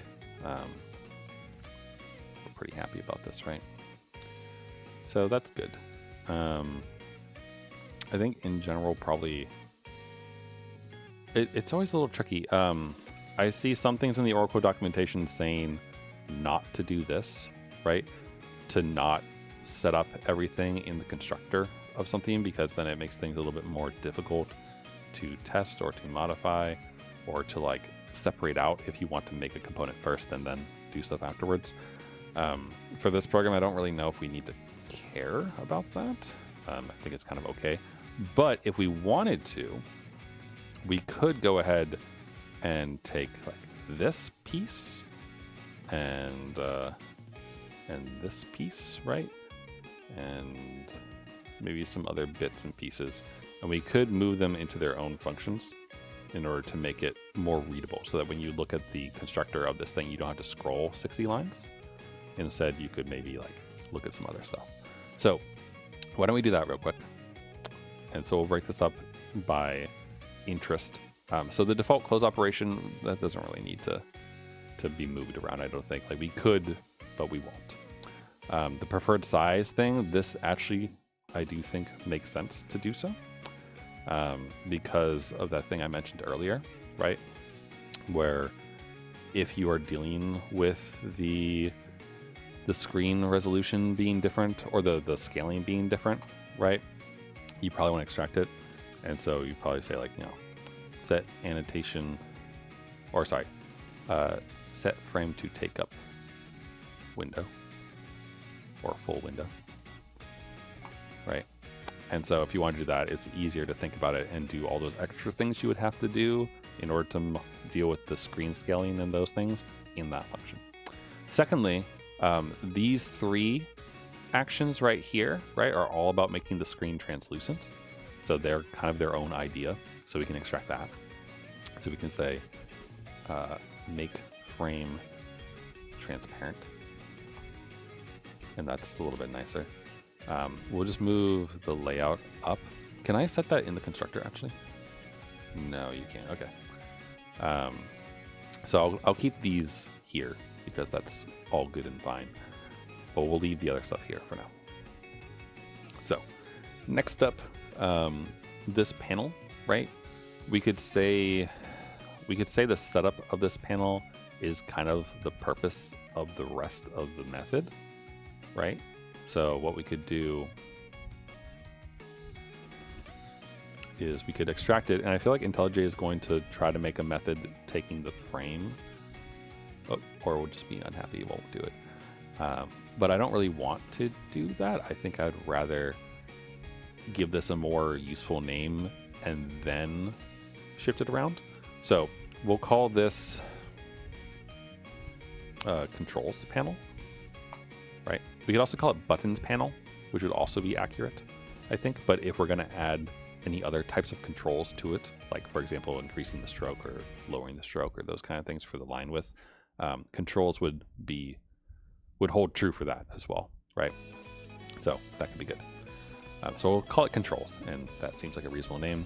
We'll make a field for us, and then we'll go ahead and move it out, right? So we'll take all this stuff down to here, and we'll extract it to a method. There's an assignment to the final field. Ah, I see. It's okay. Although technically, can't you still do that? Anyway, so we'll say setup controls. Right.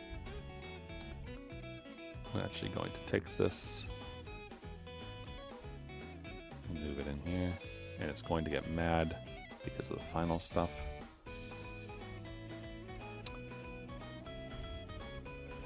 And well, it's a little bit of a bummer to do that.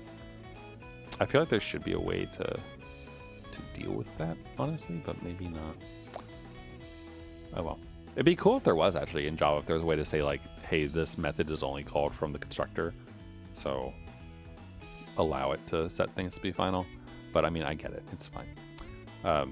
Though of course that the easy thing to do, right, is to just take each of these and lift them up, right? Though it does feel kind of silly. So I think instead what we'll do is we'll just remove the final, and we'll live with the fact that they're not final anymore, I guess.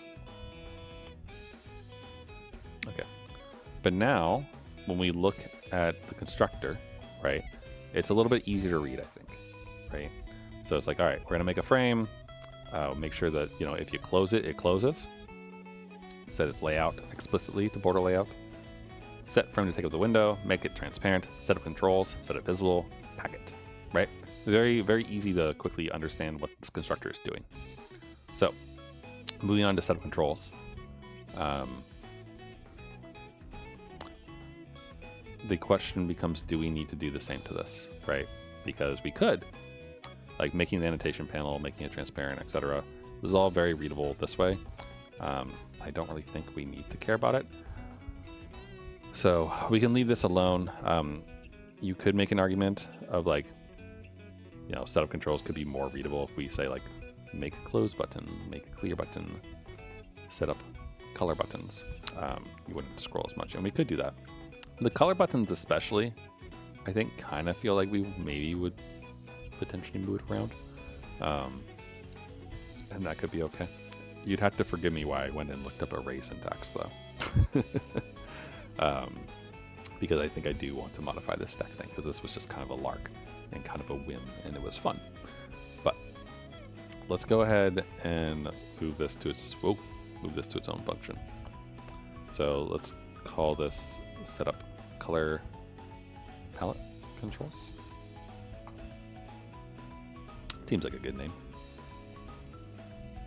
And I mean, doing that makes it easy, right? Setup controls is now only like 20 lines long, and it's very, very perfectly acceptable and readable. So that's good. So let's look at this now.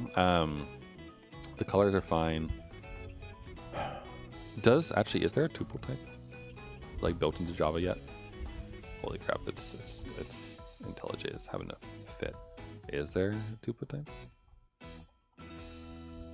I did Scala for multiple years, so I got spoiled by using tuples. If there's not, it's okay, but yeah, you have to create a class.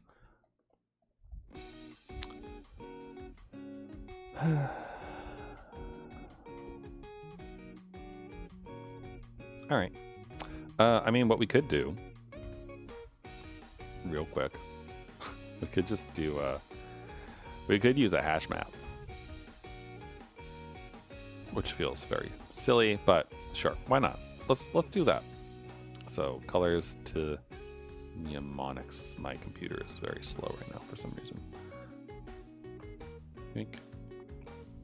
And then from there, we can do put color red, and then that becomes red. Blue, yellow, yellow, blue. And then we can stop this nonsense with the stack and everything there. And then instead do colors to mnemonics, get the entry set. And then we can do entry, please, of color and character. And this is button config, I guess. I don't know. We need a better name for it, but we can do this, right? And then from here, you get button config. All this just to avoid writing something 3 times. I mean, which is fine, right? That's what we do. But theoretically, if you wanted more, you could do whatever you want. So there's that, and then here is the mnemonic, and that's the button config. Get the value. Beautiful, right? So we'll just loop over that. It's fairly readable in that, you know, you can clearly see color to mnemonic, yellow to mnemonic, which is wrong, actually. There we go. That's better. And it will use what it needs to do, right? It's pretty simple, pretty easy to read. We're happy. I wish it was Scala because that would be significantly easier to read. But you live with what you do. I mean, Java 17 probably has a way to declare these things nicer, but it's all good. So let's check our mnemonics. Alt-Y, Alt-Blue, Alt-R. Great. Clear it. We are a happy camper. And this guy's wearing yellow pants. Cool. All right. Very nice. Escape. Okay. So that's nice. That's a pretty decent quick refactor to our thing that was all previously in main. And it's working as expected. And I'm pretty happy with it. So let's move on to other things. Another quick refactor that we were going to do, right, was to pull this out. And interestingly, Alt-Enter on this doesn't actually want to do it, which is interesting to me. But we can do this. I mean, literally, we're just copy and pasting. We're just going to use the IDE to deal with it.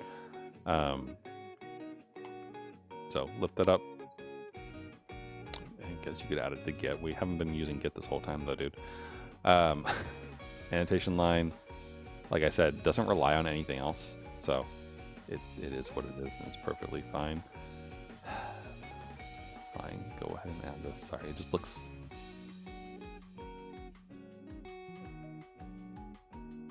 Is it just like add in here? I normally just use like the actual command line for this type of stuff, so it kind of confuses me how this thing works. Anyway, annotation line is now green over here, so my what do you call it? The tick is satisfied. Anyway, annotation allocation we don't care about yet. This is fine. All right. So now our line is just there. We're pulling it out. It's perfectly acceptable. Good. Cool. And I think we're happy. The other refactor that we could do, like I said, is to make a mouse adapter instead of implementing motion listener and mouse listener.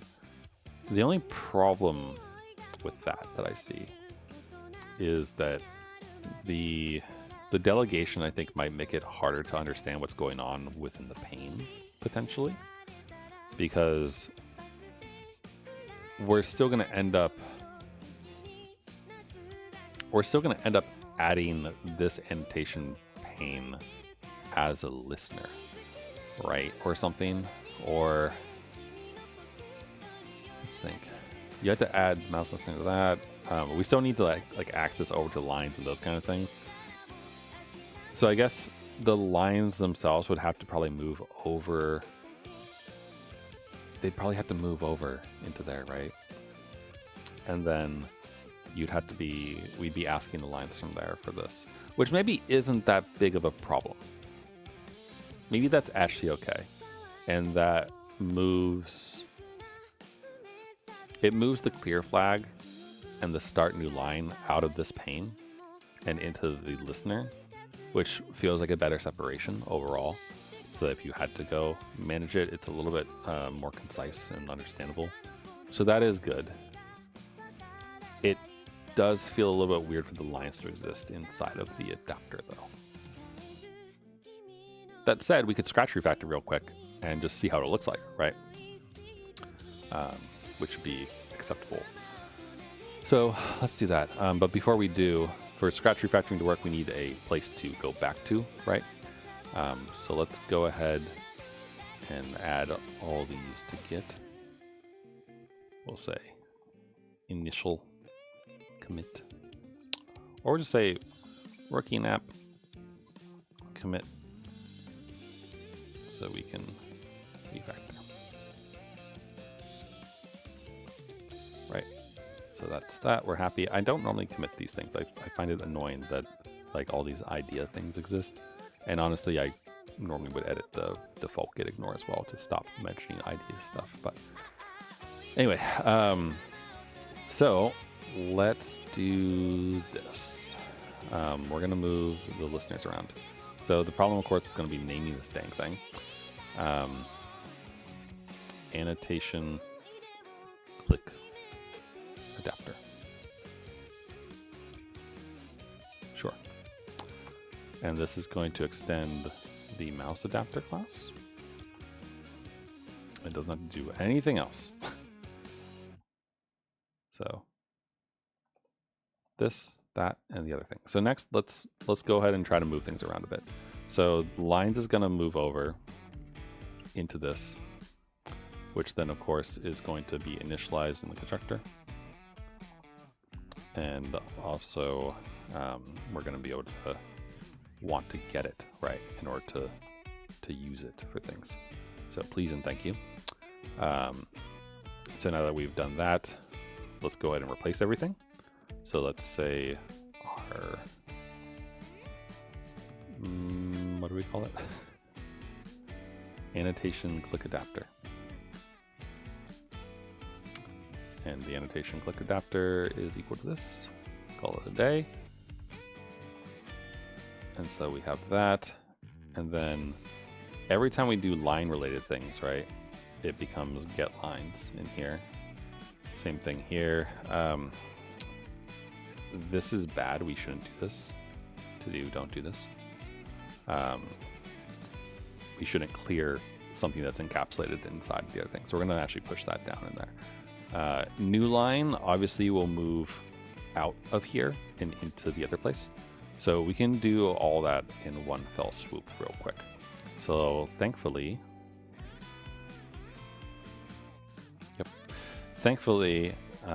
you know, we have everything in one go basically, besides clear flag. Let's move the clear flag up. Line color will probably also come along for the ride, or at the very least be delegated to. So let's pull these out and in. And oops, same with you.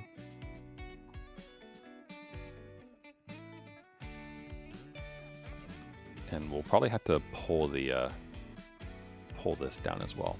So like this, the annotation pane is going to quickly become a shell, right? That's effectively just wrapping the other stuff. And that's okay. The clear flag will keep because we're using it in the paint components, right?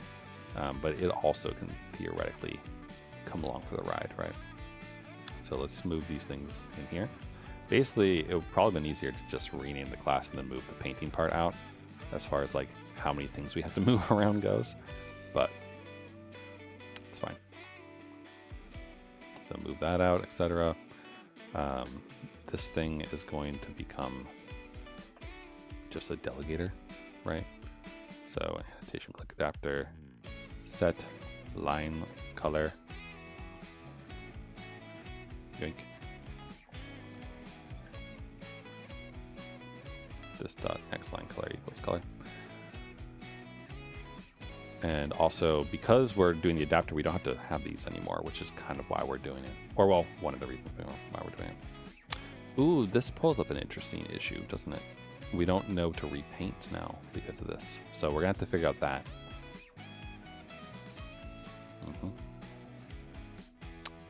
Also, same thing with the clear flag, right? So we had to move the clear flag in. We could... I was going to say we could keep the mouse presses and the mouse motion separate from each other. But see, the more we're getting into this, and this is why we're doing this quick refactor, the more I'm not liking it as far as like things go. Like it feels like we're pulling stuff away and we're causing some problems for ourselves. Like in order to do the repaints when we need to do the repaints. We're going to have to either like broadcast the event out to the listener, or we're going to have to take it as an argument and then go from there. And it feels a bit silly to do that, I guess. I suppose potentially, hold on. Potentially, like you could take the fact that the source is the JPanel and you could call repaint on it that way, right? So then you wouldn't have to pull it in. But that feels really leaky abstraction-wise. So I think we don't want to do this, is how I'm currently feeling about it, right? But the important thing is that we tried, right? To then decide that we weren't actually going to do it. So we can just go ahead and press the magic rollback buttons. This is why we committed, after all.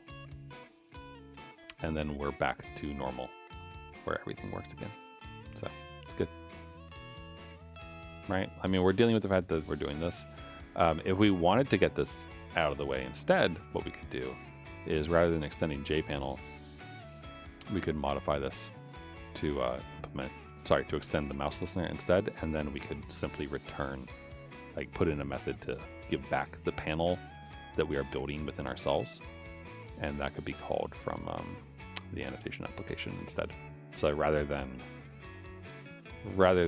this, right, we would make the annotation pane and then like do like get panel or whatever, that kind of thing.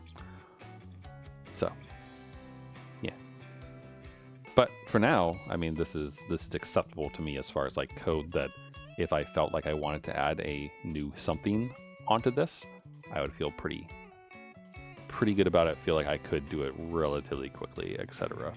Right? And that things would work out pretty well.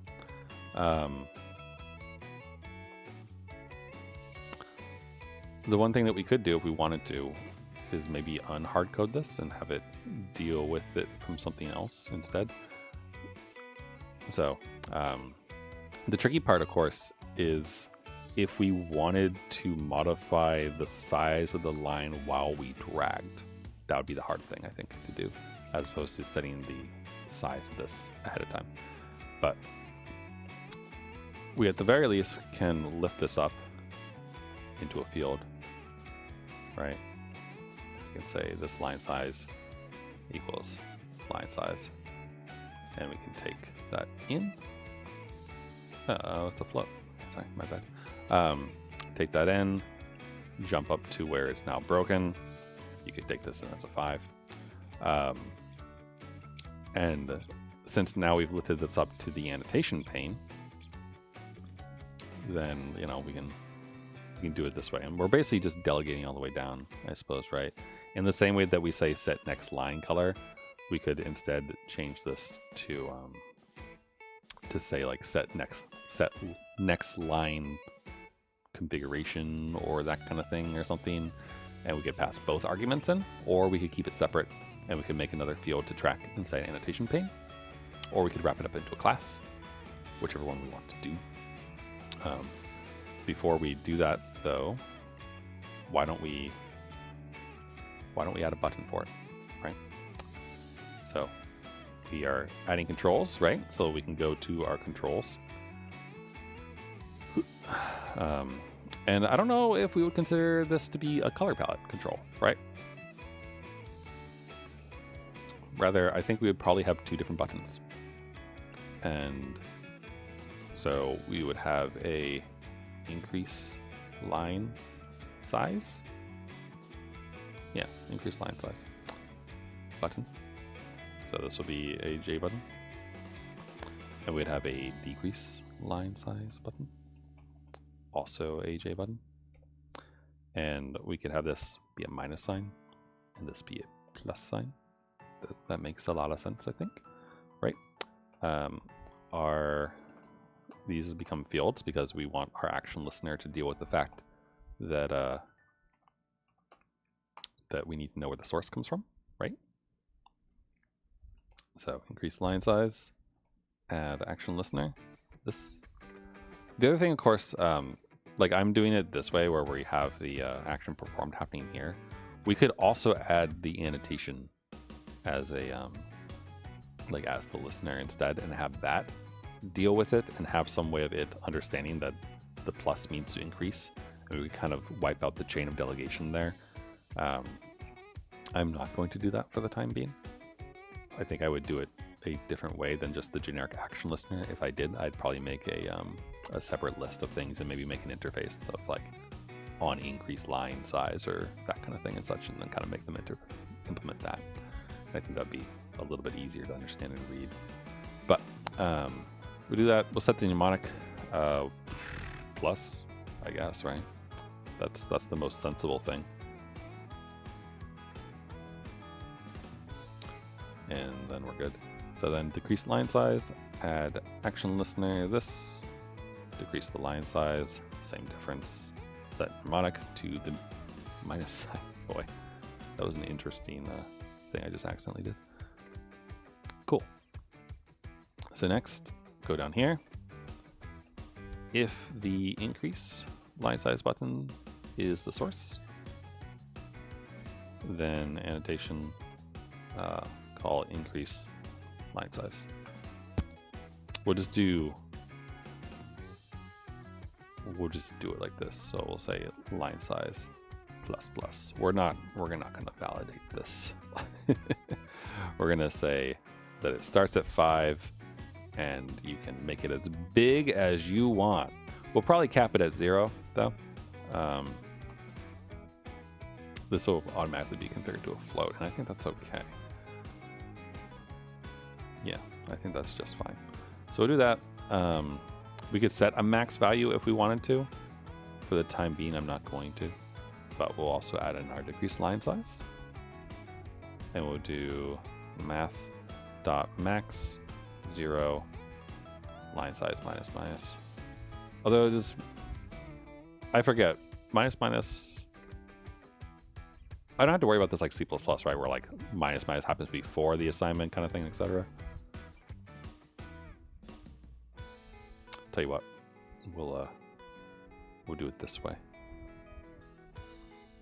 We'll say line size. Wait, line size equals that. How about that? Beautiful. All right, so now we'll never go past 0, right? That's what we do with the math max there. Lovely. And then whenever we draw the line, or rather whenever we start a new line, it will pass down the annotation line size, which will be set here, which will influence how we do that. So that'll be lovely and work handily. Of course, this won't help us at all unless we actually add this to the control panel though, right? That's the important bit before we try to run this. So here comes the real question. Are we lucky? Will it actually run this time without me having to try to ask it to do it 5 more times? We are. Lovely. All right. So let's give it a shot. So I haven't touched anything. We're using red. Draw a circle. I will do blue next, and then I will increase. Oh, interestingly, Alt plus doesn't actually seem to do anything. I wonder. Ooh, Alt minus does. Did I not set the mnemonic correctly? Wait, no, I did. It's right here. But I'm pressing Alt plus. Oh, is it? Nope. I wonder if it thinks that it's equals, or if I have to do Alt Shift plus. No. Huh, I don't know why. It has the underscore on the button. It might be really hard to see, but it has the underscore on the button down here that indicates that it is a mnemonic. Well, I'll press it a few times anyway. So you can see it gets bigger though, right? So plus plus plus plus plus, red, bam. It just gets thicker and thicker and thicker until it looks like a rap song or something. Cool. And I can decrease it. And if I keep Alt decreasing it, to press it a number of times, I imagine. Minus, minus, minus, minus, minus. Ooh, it appears we have a bug in that the increase works, but the minus doesn't. Oh, wait, I think I know why. Hold on. So let's close this. I think yep. We forgot to call the method. So if that, then annotation, decrease line size. Okay, looks pretty good, right? I'm still a little bit confused as to why the mnemonic for plus didn't work, but that's okay. Tell you what we'll do. We'll change this. See, part of me wants to change it to like I and D for increase and decrease, but it doesn't feel as good as having the plus minus because then it doesn't match. So let's do increase line size to make it match, and decrease line size. Like these are gonna feel a little bit fat, I suppose, but clarity is important, I think. So, and we are at the once again loving embrace of IntelliJ not wanting to run the program with Xcode 30. We'll understand what that is eventually, I swear, but not today. Here we go. All right, so now you can see it's there. So red, this is 5. Press Alt-I. It increases. Alt-I again, it increases. Increases. We'll do a whole bunch of Alt-I's. Gets nice and big, right? So there we go. We can now control how big and small that is. If I do Alt-D, it gets smaller and smaller, but it won't go past 0. Though it will be 0. But it looks like swing handles that okay. I should have probably capped it at 1, right? But it is what it is, right? So there we go. And we have a nice annotation tool that we can fire up whenever we want to. And if we need to annotate something, then we can fire it up. We can circle. If our thing isn't big enough, we can press Alt-I a few times from the mnemonics. Honestly, to make this more usable, I'd probably add a key listener so that you don't have to press Alt instead. You can just press I and D, or actually use the plus and minus buttons, right? And that kind of thing. So that's probably what I would do to make this even better. But yeah, there you go. So that's our fun little project today. So I hope you enjoyed it. I'm going to go and eat some dinner, is my plan. I suppose the last thing that I'll mention before we do this is that if you don't want to run this thing from IntelliJ, because why would you if it keeps doing this nonsense? We should make a little, a way to run it, right? So we can go to our POM file and we can define a build and include a plugin. Specifically, I always forget to do that. All right. Specifically, org.apache maven plugins. And for some reason, it always just makes Maven site plugin, which is not what we want. We want the Maven jar plugin. And we'll take the latest version. And then we need to configure said plugin. And we need a manifest file, because otherwise it will, not be terribly happy. I don't know if if use default manifest will actually work for us or not. So I'm going to go ahead and not do that. We need a manifest. And then add the class path in. And then most importantly, we need a main class. Otherwise, we'll get that irritating error where it says, don't. The manifest file is lacking a main, etc. So that's good. Tell Maven to restart. Make sure it doesn't have any errors. And now if we go to Maven, I believe it's package, So we'll run package, and then we end up, gonna find add class path. Cause I spelled it wrong. It's P, class path, like this. There we go. So now there is a lovely jar hanging out. So if we go to the overlay tutorial, then we can do Java jar, target, overlay, press enter, and now it's working, right? So now you don't have to worry about your IDE screwing up, doing weird things. etc., etc. Instead, you can just enjoy it whenever you want. You could throw it onto your path. You could probably do what I did previously with the file extension renamer code and make it be a right-click action.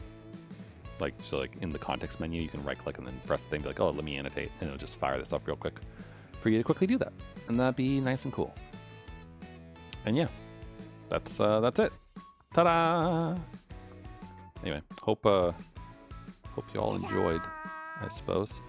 I got the music fairly low, I think, but if any of it seemed nice to you from what you could hear, it's all just from Noiseless World, which is a very, very pleasant and easygoing music to listen to if that's what you'd like to do. So I'm gonna go and eat dinner, and then after I eat dinner, I'm gonna play some more Zelda. So I hope you enjoyed this.